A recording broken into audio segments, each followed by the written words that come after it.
Firstly, I'd like to acknowledge the traditional custodians of the land that we're meeting on today and pay my respects to elders past, present and emerging. You might get to see a bit of my cheeky side today.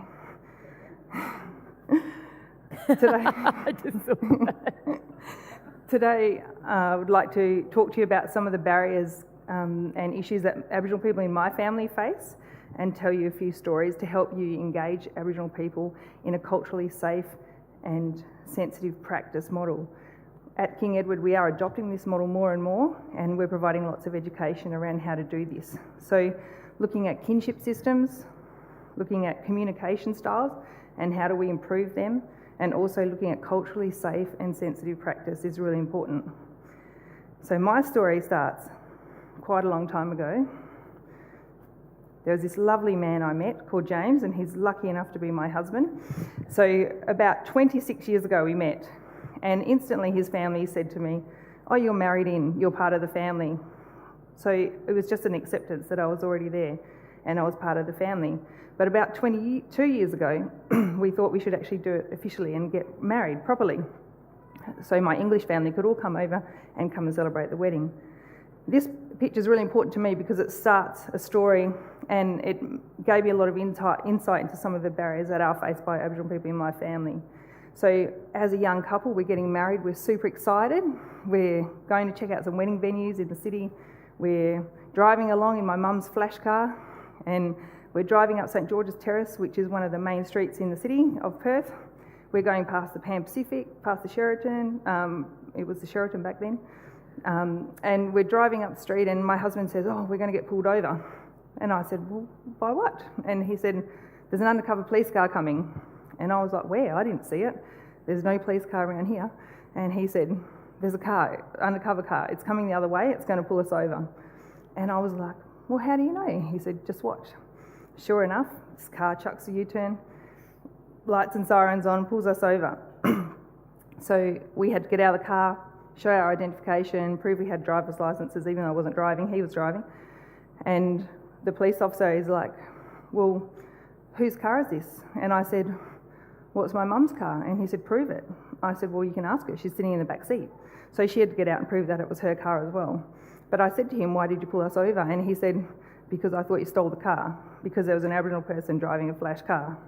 So when we're talking about racial profiling, we need to be looking at things like that. Can you drive a car on your own without the risk of being pulled over because of the colour of your skin? This is a beautiful language map of Australia. These are the languages, some still going, some lost, of the Aboriginal people of Australia.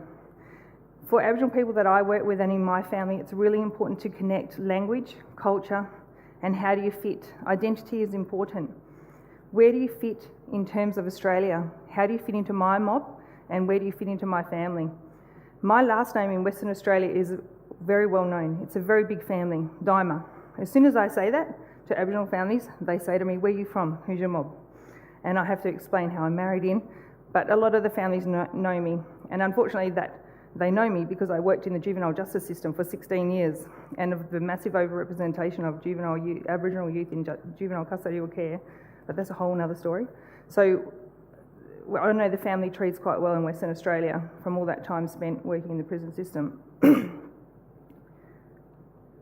How my family works, I want to share this with you because the kinship systems are really important if you want to work with Aboriginal families. Understanding how they work when you're having complex medical conversations will help you to engage the families in those conversations, and you'll have a much better outcome. So this is me, my hubby, and our two daughters, Indy and Jada. These are also my kids, and so are they. And now I've got a couple of grannies as well. So basically how it works in our family is my husband's brothers and sisters, their children are not my nieces and nephews, they're my kids. So my kids and my nieces and nephews are siblings, they're brothers and sisters. So when someone says to you, "That's my cousin brother or my cousin sister," it's because they're explaining to you, it's cousin in your way and it's my sister in my way. So brothers and sisters and big families and how the mob works is really important. And having an understanding of that will help in your practice. when people are talking about their families. Here's just a few of my kids. Mostly girls, I don't know why that happened. So, today I'd like to talk, I've shared a bit about my family. I would like to share with you about communication, trauma and racism, and the things that impacts Aboriginal people in the hospital setting, which I see on a daily basis. Think about, how is the room set up, positioning? Are you sitting over people and you're already in a position of authority? When an Aboriginal person walks into the hospital setting, they're already feeling vulnerable. So how can you create some equality in that setting? Look at the eye contact. Look how people are sitting. Are they engaged?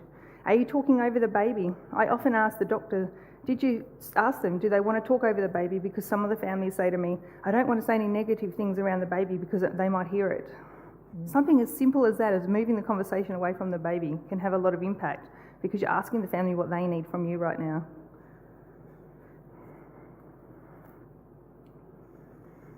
Many Aboriginal people that we work with in Western Australia have English as a second, third or fourth language. Asking, do they need an interpreter? I never see that question get asked for Aboriginal people, but often for people from culturally and linguistically diverse backgrounds. Why don't we ask them so that we know their understanding? Communication can often get a little bit muddled up. I was on the ward with a young obstetric patient who'd just delivered a baby and she was having a discharge check by a young registrar. And I was sitting in the room with this young lass as he walked in, and he said to her, he was doing her discharge check, so he had his file and he was doing his tick and flick, and he said to her, you know, have you done this, have you done that? She was like, yes, yes. And she was looking at me while he was having a conversation with the clipboard, and he said to her, have you passed a stool? And she looked at me, gave me those funny little eyes, and I said, nothing.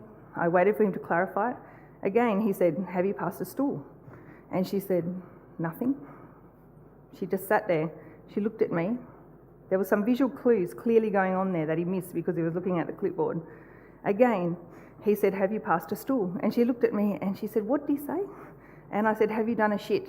And she said, oh yeah, I did one yesterday. So he ticked that she could do that. But something as easy and just such a basic understanding like that, and he missed so many visual cues in that conversation. Look up at the patient and see what they're saying. She thought, and when he went out, we had a bit of a giggle when she said, oh, I thought he was asking me if I'd passed any stools on the way up here, and I didn't know what he was saying. So something that wasn't translatable, which was everyday language to him, but it wasn't to her. So how you ask questions is really important. Speak clearly, gently and slowly to Aboriginal patients. Try a yarning, conversational style approach, not a directive, authoritarian one, and you'll probably have a little bit better engagement.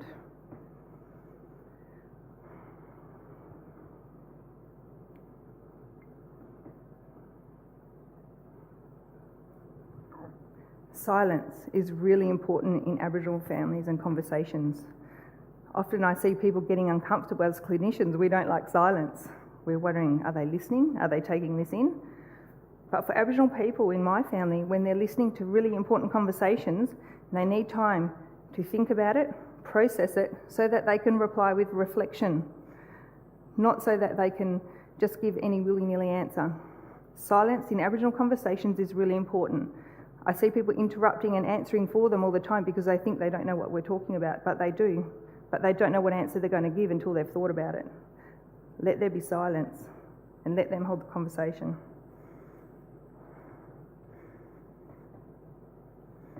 The other thing I see is Aboriginal people often nod as an acknowledgement that they've heard what you're saying. A nod is not a positive answer to a question, so clarify that. It's really interesting to see the body language and the visual cues.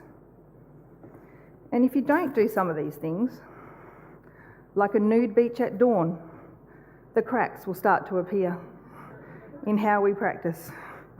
People will get shy, they don't know how to communicate, they'll be embarrassed, and then they're worried about their next contact with the hospital setting.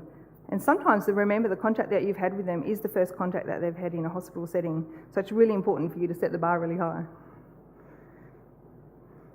If you do practice some of these things, you won't end up like this.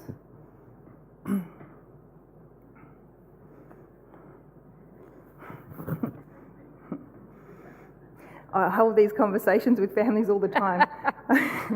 I'm sitting in the room with families as the doctors. As soon as the family hears brain bleed, cardiac issue, respiratory concerns, they nod, understanding, but I can see that nothing's getting taken in, like for any family really.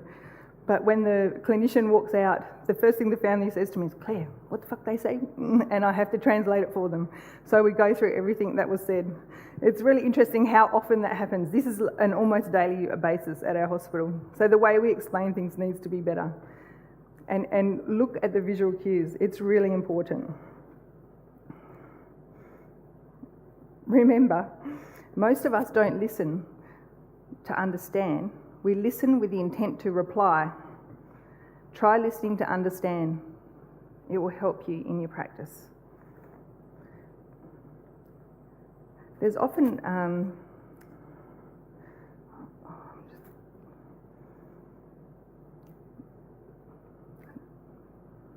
just going to go back.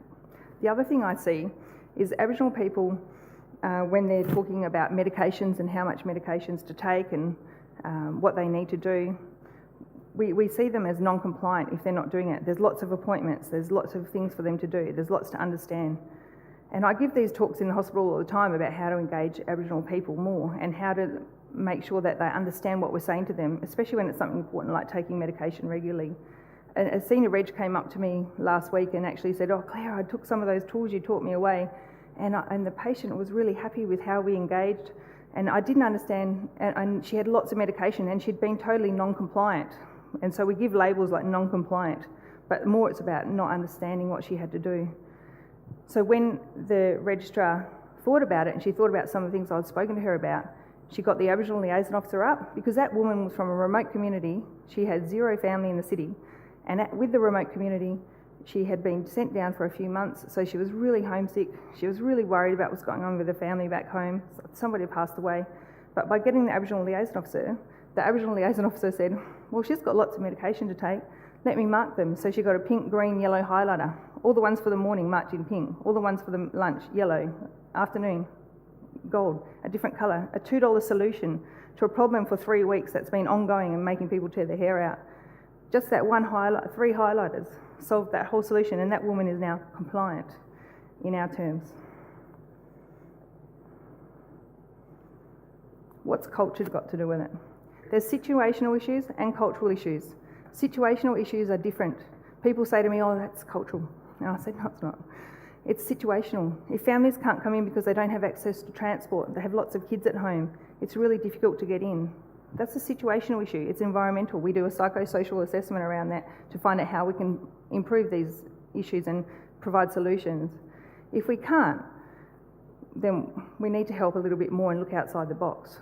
We had a family that was coming in really regularly.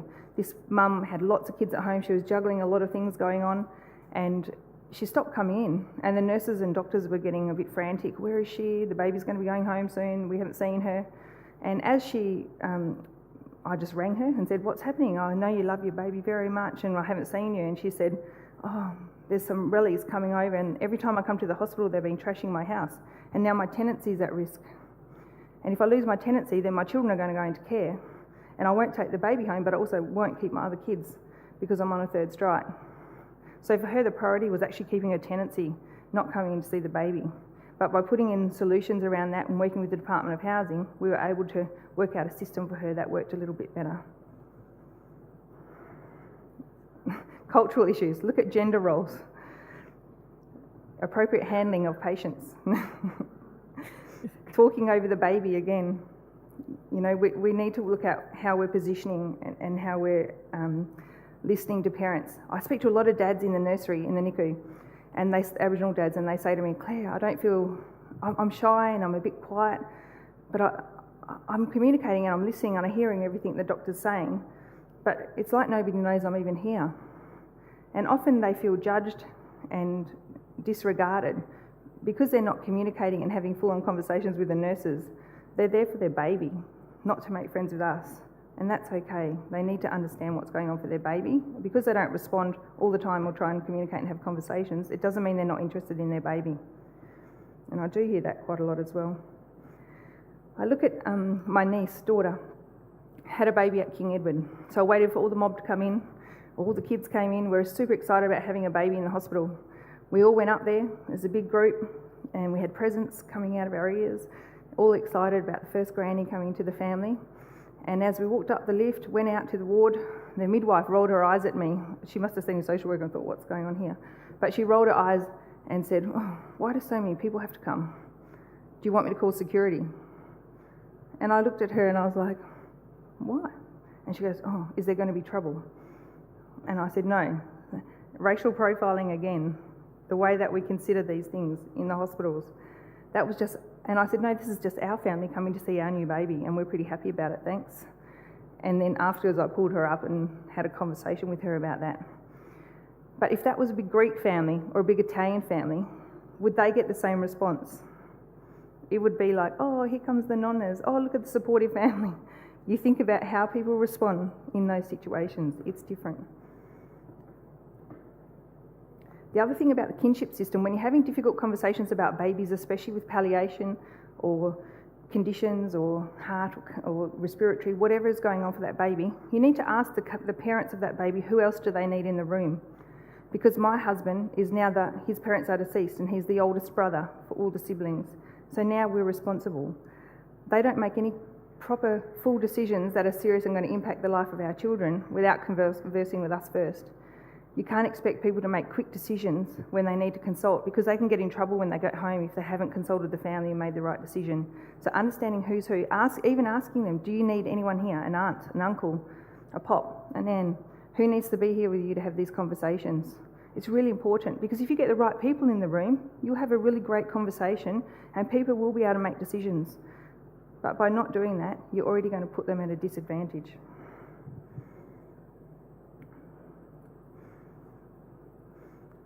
I really like this photo, and it's really great when you talk about Aboriginal people, it comes up a lot. Interesting, hey? I want to reiterate the point about the standard that you walk past is the standard that you accept. If you see standards that are not okay, if you hear people talking derogatorily about people, it's not okay. We need to call people out and set a standard that we would accept. Think about it, if that was your daughter or your sister that they were talking about, is that how you would want them to talk about them? If not, you need to pull people up for it. Love this baby, it's one of my favourites. Unconscious discrimination, racial bias, negative stereotypes, they're all things that I see every day in the hospital, and we're capable of all of them. I look at white privilege. I never knew what that meant, but I take you back to that first story about driving in the car. White privilege is real, and it's interesting to me how much it comes out. Can you catch a taxi on a Saturday night without hiding your husband in the bush? Because if he was with me in Perth on Friday or Saturday night, there's no way I'll be getting a taxi unless I get it and he comes in. Can you send your husband to get a rental property? Can you walk through a shopping centre without being followed? All of those things happen every day, wherever we go. Think about how that makes people feel, and before they've even come into your setting, that might be something that they've experienced in the taxi or somewhere else. They may have had a hard time getting in there. And by white privilege, I don't mean that your life hasn't been hard. I just mean that the colour of your skin hasn't been one of the things making it harder.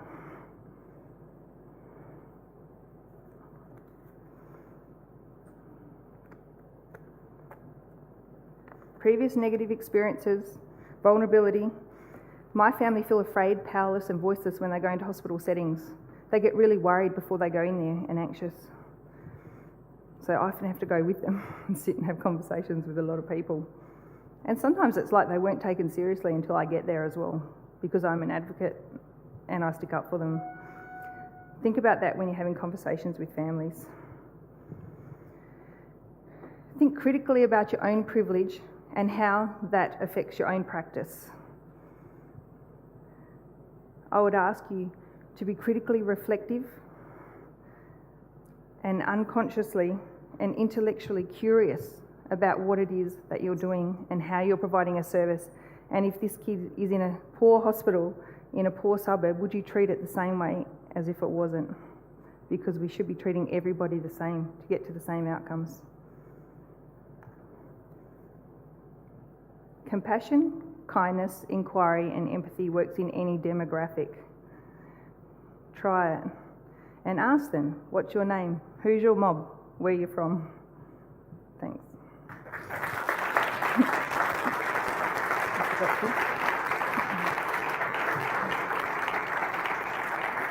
Are there any questions from the floor?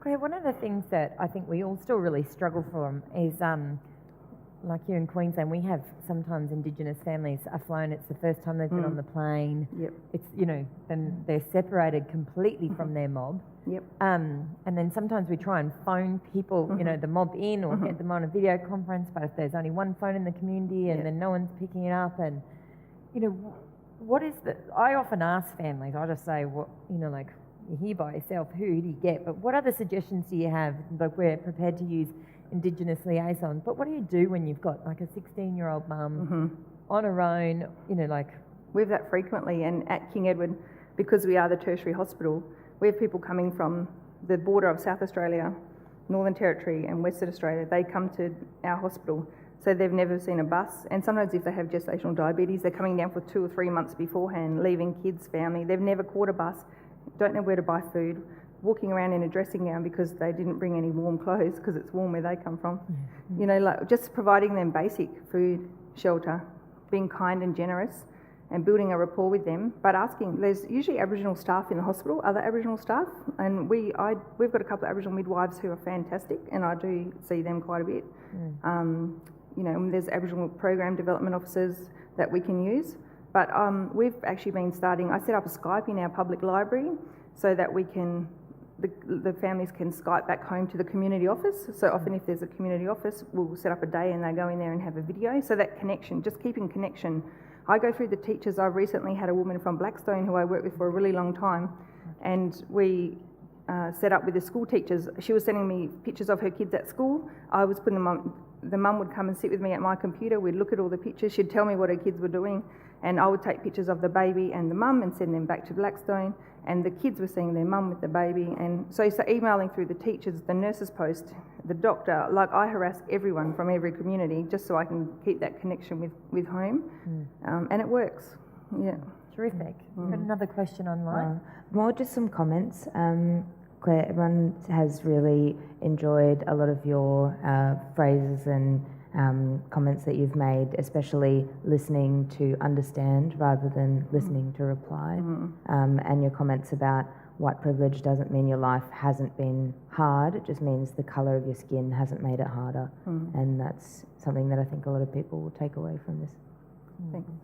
Would you say, Claire, that one of the other, and I think this doesn't just apply to Indigenous families, but I spent a lot of my life as a social worker interpreting for doctors and nurses. I do that every day. English-speaking people. But even terms like abdomen, nasal cavity, it just doesn't mean anything. Feces. That's why I tell the stool guts, story, because for people it's that everyone knows what that is, but they don't. So simplifying language. Don't use overly complex medical terminology. Simplify it, and actually visual aids are more important than non-visual aids. So I will often say, if I'm in those conversations, I will say to the doctor, I don't know what you're talking about. Can you draw me a picture? And we get a piece of paper out and they draw me a brain and they draw the side of the head, which is not looking so good, and then they show me which pockets are not too good, and we have visual aids, so pictures are really helpful when you're explaining. Draw the tummy and say this is where it's not so good, or this is where it's a bit sick, and this is what's going to happen if we don't do this. But include them in the conversation and then ask them, have you got any questions for me? But I find paraphrasing, because often if they're not understanding, I'll get a sense of that. And when the clinician leaves, I'll ask them, can you tell me what that doctor said to you? And they'll say nothing. And so then I know we need to explain that again. I'll explain it again the next day if I have to, and the next day, and the next day, until I know that they know what's going on with their family member. But it's repetition as well is fine. I think everyone's really enjoyed your talk. Thank you very much, Claire. Yep.